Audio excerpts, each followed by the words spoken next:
membahas tentang distribusi penduduk area geografis.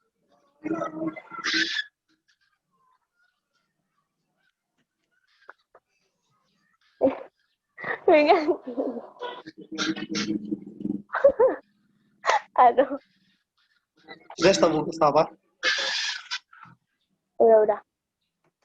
Industri demografis yang sedang berkembang telah berkembang yang menggunakan bahan sensus dalam metode kuantitatif untuk analisis demografis penduduk, untuk pemasaran sektor swasta, pengambilan keputusan bisnis, dan aplikasi perencanaan publik, administratif, atau area politik. Wilayah politik biasanya tidak dibuat atau dibatasi oleh Badan Statistik Pusat atau kantor sensus suatu negara, tetapi ditetapkan oleh konstitusi, undang-undang, keputusan, regulasi, atau piagam nasional. Di beberapa negara, subdivisi politik primer diberdayakan untuk membuat subdivisi sekunder dan tersier. Bahkan dengan kemajuan modern dalam metode tabulasi data sensus, masih sangat menantang untuk melakukan pekerjaan komparatif lintas negara di tingkat subnasional.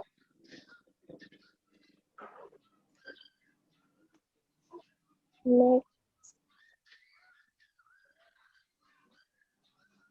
Divisi utama.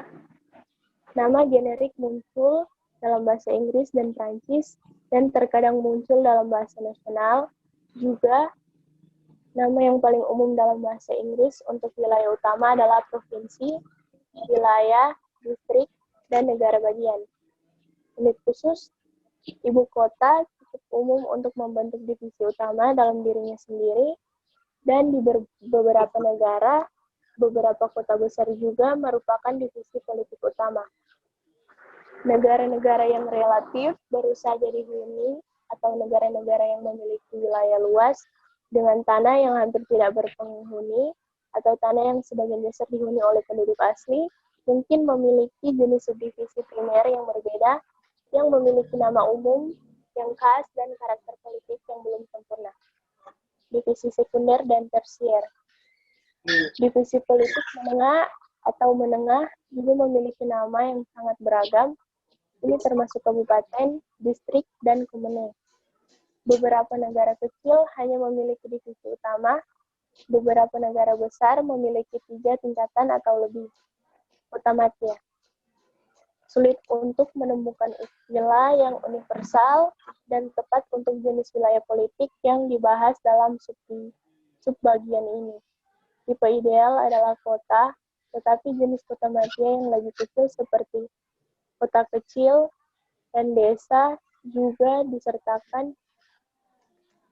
Di beberapa negara, area ini dapat digambarkan sebagai tempat atau lokalitas yang digabungkan di beberapa negara.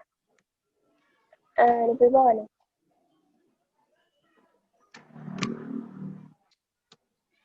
Sabar. Itu yang data potong, Dang. Di bawah. Langsung next. Next ya.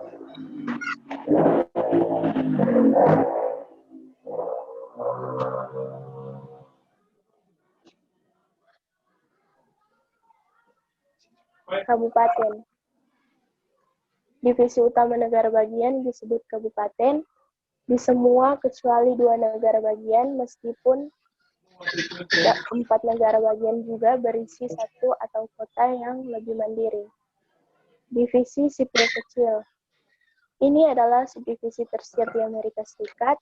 Praktik melaporkan data sensus untuk subdivisi kabupaten pergi jauh-jauh kembali ke sensus pertama di 1790 yang dilaporkan untuk kota kecil dan unit lokal lainnya pemerintah.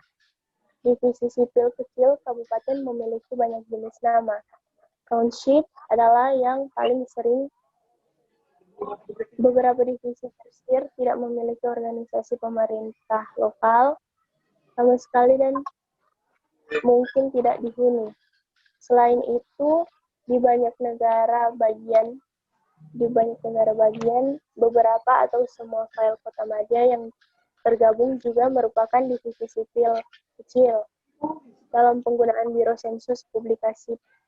Bagaimanapun memiliki istilah tempat yang tergabung telah dicadangkan untuk lokalitas atau pemukiman berinti dan tidak diterapkan pada subdivisi areal lainnya.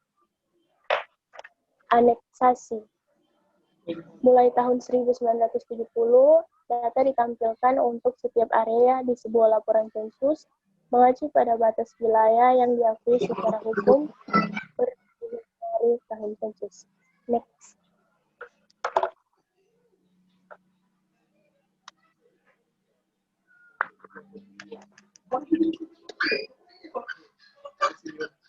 Berikutnya ada area statistik.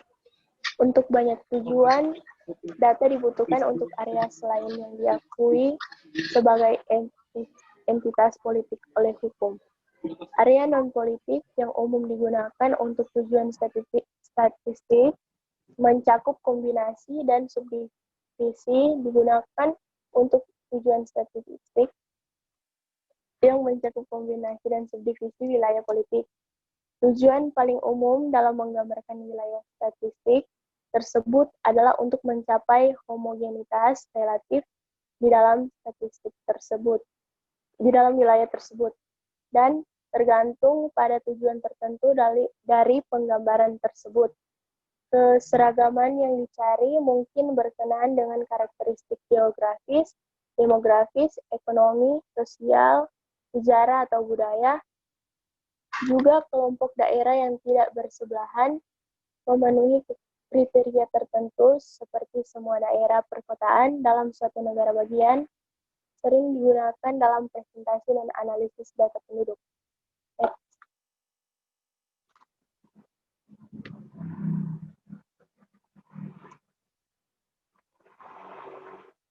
Kabupaten divisi utama, negara bagian, kabupaten.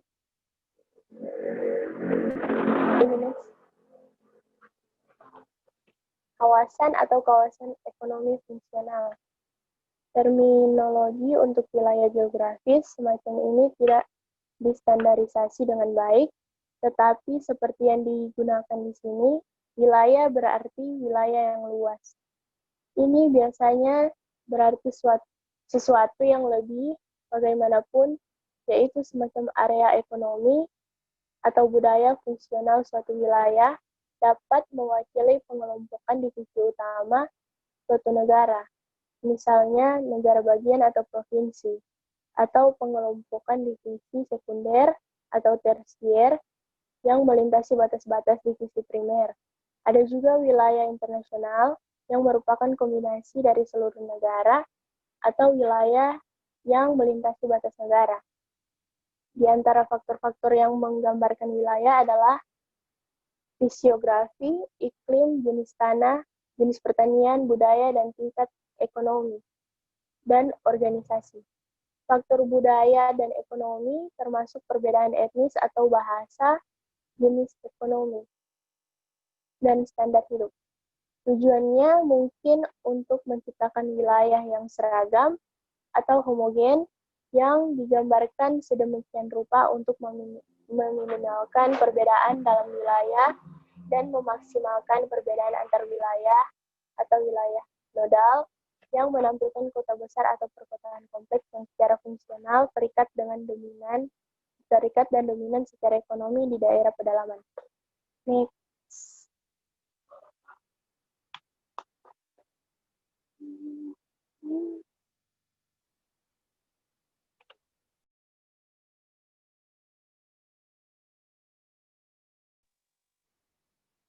Yang berikut ada aglomerasi perkotaan besar. Konsep aglomerasi perkotaan didefinisikan oleh Perserikatan Bangsa-Bangsa sebagai berikut.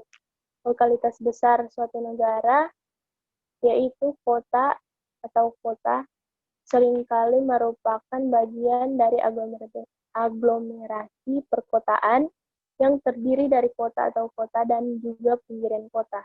Wilayah pinggiran atau wilayah padat yang terletak di luar, tetapi berdekatan dengan perbatasannya. Oleh karena itu, aglomerasi perkotaan tidak identik dengan lokalitas tetapi merupakan unit geografis tambahan yang mencakup lebih dari satu lokasi. Next.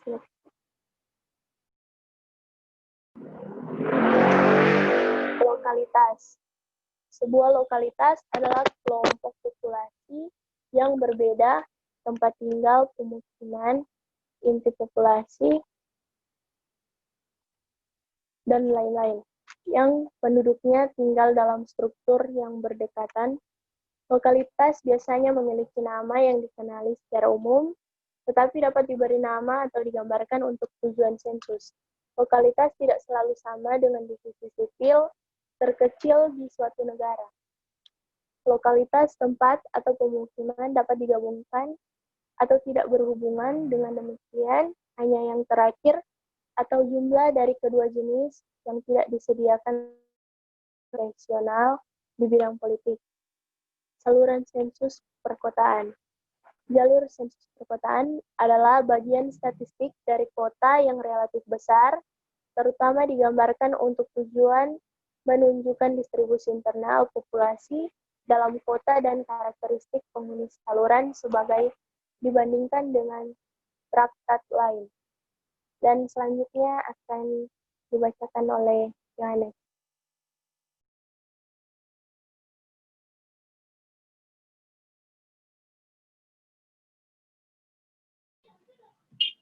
Subkawasan ekonomi. Istilah subkawasan atau subarea telah digunakan di dua indera di Amerika Serikat. Satu, untuk menunjukkan subbagian dari A wilayah, lebih besar dari negara bagian, yang mungkin memotong garis besar, garis negara bagian. Misalnya Woofer 1934. Dan yang untuk kedua, untuk menunjukkan subbagian dari negara bagian, Dewan Pembangunan Ekonomi Illinois tahun 1965. Baik kasus penggambaran subkawasan dan dapat didasarkan pada apa saja, satu atau kombinasi dari beberapa jenis kriteria pertanian, demografi, ekonomi, sosial budaya, dan sebagainya. Selain itu, batas subregional mungkin bertepatan dengan garis county atau mereka mungkin memotong garis county. Kawasan ekonomi BEA. Dalam beberapa tahun terakhir, mungkin banyak orang yang unit di county telah menjadi wilayah ekonomi yang ditentukan oleh Biro Analisis Ekonomi. Pada tahun 1995, satu set baru dari 172 bidang ekonomi BEA didefinisikan ulang menggantikan 183 area set unit yang pertama kali ditentukan pada tahun 1977. Wilayah ekonomi negara.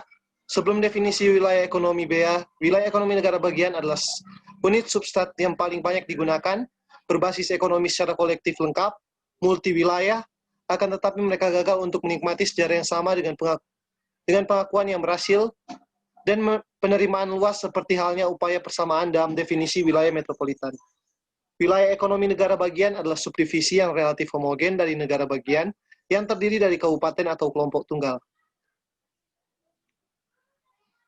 Daerah perkotaan, aglomerasi daerah perkotaan yang dikenal sebagai distrik metropolitan diganti pada tahun 1950 tidak hanya oleh kawasan metropolitan standar tetapi juga oleh kawasan perkotaan. Perbedaan antara kedua konsep ini dijelaskan di bagian aglomerasi perkotaan besar. Secara singkat, yang terakhir dapat dilihat sebagai kota fisik, area terbangun yang akan didefinisikan dari pandang udara, sedangkan yang sebelumnya juga mencakup area yang lebih jarang dihuni dari pengaruh ekonomi dan sosial sehari-hari dari metropolis, dibentuk pergantian pekerja, belanja, sirkulasi surat kabar, dan sebagainya. Setiap wilayah urban terdiri dari pusat kota atau kota dan kawasan pemukiman padat di luar batas kota yang disebut pinggiran kota. Kriteria dasar untuk menentukan luasnya bagian pinggiran dari daerah perkotaan adalah kepadatan penduduk 1.000 orang per mil persegi. Batas-batas wilayah perkotaan tidak selalu mengikuti garis yurisdiksi pemerintah manapun dan pada prinsipnya dapat berubah setiap kali terjadi perkembangan baru. Ini adalah unit yang sangat baik untuk banyak tujuan statistik, namun data non-sensus umumnya tidak tersedia dan kesadaran publik tentang batas-batasnya hampir tidak ada. Wilayah perkotaan tidak stabil dalam mencakup wilayah dari sensus ke sensus, dan dengan demikian beberapa bentuk perbandingan historis mungkin sulit karena keterbatasan ini. Satuan statistik subnegara. Hierarki unit statistik telah dikembangkan untuk melaporkan data sensus di bawah tingkat kabupaten. Jalur sensus dan kelompok penomoran blok, kelompok blok dan blok menyediakan unit skala kecil secara progresif untuk melaksanakan analisis geografis secara umum. Semakin luas areanya, semakin banyak data yang tersedia. Jalur sensus dan area penomoran blok. Bidang sensus dan daerah penomoran blok adalah unit buatan yang dibuat secara ketat untuk tujuan memfasilitasi analisis geografis dari distribusi penduduk di skala yang konsisten dan umumnya lebih kecil daripada yang diberikan oleh yurisdiksi politik seperti divisi sipil kecil. Traktat sensus digambarkan oleh Komite Penggunaan Data Lokal yang diminta untuk menunjuk unit yang mengikuti batas yang dapat dikenali dan mencakup area yang mencakup antara 2.500 dan 8.000 orang. Batasan dibuat berdasarkan prinsip homogenitas. Panitia diminta untuk membuat unit yang memamerkan sebanyak mungkin karakteristik penduduk yang seragam, status ekonomi, dan kondisi perumahan. Tujuan utama dari program traktat adalah untuk menyajikan unit-unit yang dapat menjadi dasar perbandingan sejarah. Gambar distribusi populasi Amerika Serikat. Kepadatan penduduk adalah konsep sederhana yang banyak digunakan dalam analisis perkembangan perkotaan dan studi yang berkaitan dengan ukuran populasi dengan sumber daya dan dalam studi ekologi. Kepadatan biasanya dihitung sebagai populasi per kilometer persegi atau per mil persegi dari luas daratan dan bukan sebagai wilayah bruto, tanah, dan air. Alternatif yang paling umum digunakan untuk kepadatan kasar adalah kepadatan fisiologis. Kadang-kadang juga disebut nutrisi yang dihitung sebagai populasi dibagi dengan jumlah lahan subur di suatu negara. Contoh tabel ini menunjukkan kepadatan penduduk Amerika pada pertengahan tahun 2000. Distribusi persentase. Cara sederhana untuk menyusun statistik yang sesuai untuk setiap kelompok demografis adalah dengan menghitung distribusi persentase yang tinggal di wilayah geografis kelas tertentu. Jika terdapat sejumlah besar wilayah geografis dan banyak diantaranya akan berisi kurang dari 0,1% populasi, presentasinya dapat dilakukan untuk 2 tempat desimal. Praktik umum lainnya adalah memasukkan tabel tambahan yang mencantumkan area geografis dari kelas tertentu dalam urutan peringkat. Sekali lagi, peringkat dapat dibandingkan dari satu sensus ke sensus lainnya, dan perubahan peringkat ditunjukkan. Ini adalah populasi peringkat wilayah perkotaan utama di Selandia Baru tahun 1936 dan 1996. Pengukuran lokasi rata-rata dan konsentrasi. Telah lama ada minat untuk menghitung semacam titik rata-rata untuk distribusi populasi di suatu negara atau wilayah lain. Baik ahli statistik Eropa dan Amerika telah berkontribusi pada konsep ini. Ukuran yang paling populer adalah titik atau lokasi median atau pusat median populasi. Titik rata-rata sering disebut sebagai pusat populasi dan titik perjalanan agregat minimum. Konsep yang agak berbeda adalah tentang titik potensi populasi maksimum. Garis median dan median point. Garis tengah adalah dua garis ortogonal, tegak lurus satu sama lain, yang masing-masing membagi area menjadi dua bagian yang memiliki jumlah penduduk yang sama. Titik median atau pusat median populasi adalah potongan dari dua garis ini. Garis median secara konvensional adalah garis utara, selatan, dan timur, barat. Sebagai lokasi dari titik median sedikit bergantung pada bagaimana sumbu-sumbu ini diputar. Pusat kependudukan. Pusat populasi atau titik rata-rata populasi yang tersebar di suatu wilayah dapat didefinisikan sebagai pusat gravitasi populasi untuk area tersebut. Dengan kata lain, titik di mana area akan seimbang jika itu adalah bidang kaku tanpa bobot dan populasi yang didistribusikan di atasnya. Setiap individu dianggap memiliki bobot yang sama dan memberikan pengaruh pada titik pusat sebanding dengan jarak dari titik tersebut. Rumus koordinat pusat rata-rata populasi dituliskan sebagai berikut. Bisa dilihat di mana PI adalah populasi di titik I dan XI dan YI adalah koordinat horizontal dan vertikalnya. Untuk area yang luas, penyesuaian harus dilakukan untuk kebulatan bumi. Lokasi pusat populasi tidak seperti titik median, tidak bergantung pada sumbu tertentu yang dipilih. Perhitungan populasi dapat untuk negara besar sangat cocok untuk pemrograman komputer. Di sana dimungkinkan untuk memperkenalkan pemurnian tambahan untuk kebulatan bumi, meskipun jauh lebih sering dilihat daripada pusat median. Pusat rata-rata sebenarnya mungkin merupakan konsep yang kurang intuitif untuk dijelaskan kepada audiens non-teknis. Definisi pusat geografis wilayah adalah analog dengan pusat rata-rata populasi, tetapi perhitungannya agak lebih sederhana di beberapa negara. Kedua pusat tersebut mungkin sangat jauh jaraknya. Pusat populasi yang hanya merupakan rata-rata aritmatika dari distribusi populasi tidak perlu berada di bagian negara yang berpenduduk padat. Padahal pusat populasi suatu negara kepulauan bisa jadi berada di laut. Ini adalah salah satu keadaan yang membuat astronom John Q. Stewart dan ahli geografis William Warnes menganggap konsep pusat populasi lebih menyesatkan daripada berguna. Titik perjalanan agregat minimum, ukuran sentografi ini kadang-kadang disebut pusat median, didefinisikan sebagai titik yang dapat dicapai oleh semua item dari distribusi dengan perjalanan garis lurus total terkecil untuk semua item, atau titik dari mana total radial deviasi dari distribusi areal minimal. Jarak standar, pengukuran penyebaran populasi telah diusulkan dari waktu ke waktu, tetapi salah satu yang paling dikembangkan secara menyeluruh adalah jarak standar Baci 1958. Jarak standar memiliki jenis hubungan yang sama ke pusat populasi, yang simpangan baku dari distribusi frekuensi apapun dikenakan terhadap rata-rata aritmatika. Dengan kata lain, jika ukuran penyebaran jarak semua penduduk di pusat populasi, jika X bar dan Y bar adalah koordinasi pusat populasi, misalnya bujur dan lintangnya, lalu jaraknya di mana barang saya dengan koordinat XI dan YI diberikan, DIC sama dengan XI kurang X bar pangkat 2, tambah YI kurang Y bar pangkat 2, diakarkan. Dalam praktiknya, jarak tidak akan diukur secara individual untuk setiap orang, tetapi kita harus menggunakan data yang dikelompokkan berdasarkan wilayah politik atau derajat kuadrat, dan kemudian diasumsikan bahwa populasi suatu unit luas terkonsentrasi di pusat geografinya. Di sini lalu ditulis, seperti rumus berikut, di mana FI adalah jumlah orang di unit area tertentu. Tindakan aksesibilitas. Untuk banyak aplikasi praktis, seperti untuk mencari lokasi bisnis atau fasilitas umum, diharapkan untuk mencoba mengukur aksesibilitas berbagai titik dengan mengacu pada distribusi populasi tertentu.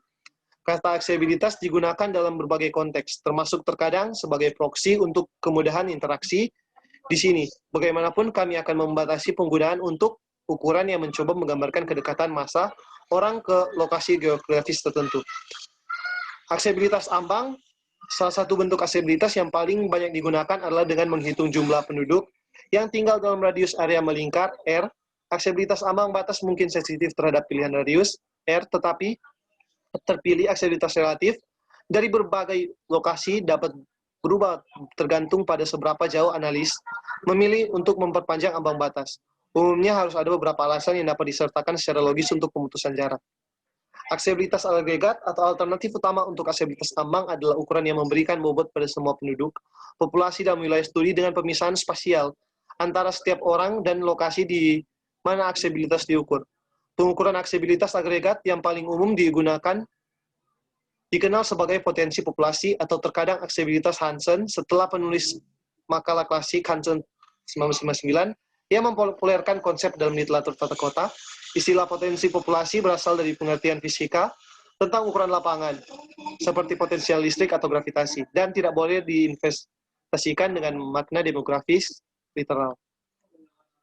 Perangkat pemetaan.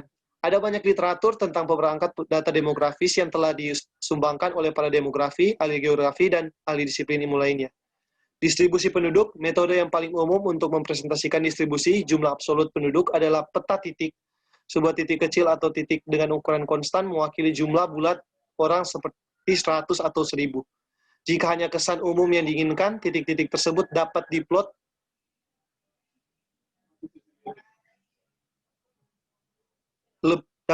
lebih atau kurang seragam dalam satuan area yang diberikan pada peta. Untuk gambaran yang lebih tepat, perhatian harus diberikan pada konsentrasi populasi yang sebenarnya. Di dalam unit area, prosedur ini membutuhkan mengacu pada gambar yang disubdivisi geografis di bawah tingkat yang digariskan pada peta. Dalam kasus terakhir yang terbaik adalah memulai dengan tempat terbesar dan menentukan ukuran lingkaran yang dapat ditampung di peta. Karena sejumlah lingkaran, misalkan lingkaran dengan diameter 5 cm dipilih untuk mewakili kota berpenduduk 500.000. Kemudian karena luas lingkaran digambar sebanding dengan jumlah penduduk dan luasnya adalah PR2, radius yang dibutuhkan untuk populasi yang paling kecil diselesaikan dengan persamaan berikut. PR pangkat 2 per Pi kali 6,25 sama dengan P per 500.000, atau sebagai alternatif, R sama dengan akar P per 80.000 cm. Sehingga bentuk populasi 100.000 orang dibutuhkan lingkaran dengan radius 1,12 cm. Untuk mewakili rentang ukuran populasi yang sangat luas, simbol bola dapat digunakan sebagai pengganti lingkaran untuk lokasi terbesar. Populasi di lokasi yang besar kemudian akan sebanding dengan volume bola yang tersirat. Alat grafik lainnya terkadang digunakan untuk menunjukkan populasi di suatu wilayah geografis, misalnya tinggi persegi panjang, atau kolom 3 dimensi yang diperlihatkan dalam perspektif perangkat semacam itu, hanya nyaman untuk sejumlah kecil unit areal, seperti divisi utama suatu negara. Kepadatan penduduk, cara konvensional untuk menunjukkan kepadatan populasi adalah dengan membuat bayangan atau menetas dengan bayangan yang lebih gelap mewakili kepadatan yang lebih besar. Naungan semacam itu mungkin mengabaikan variasi internal yang cukup besar dalam suatu daerah karena hanya mewakili kepadatan rata-rata daerah tersebut.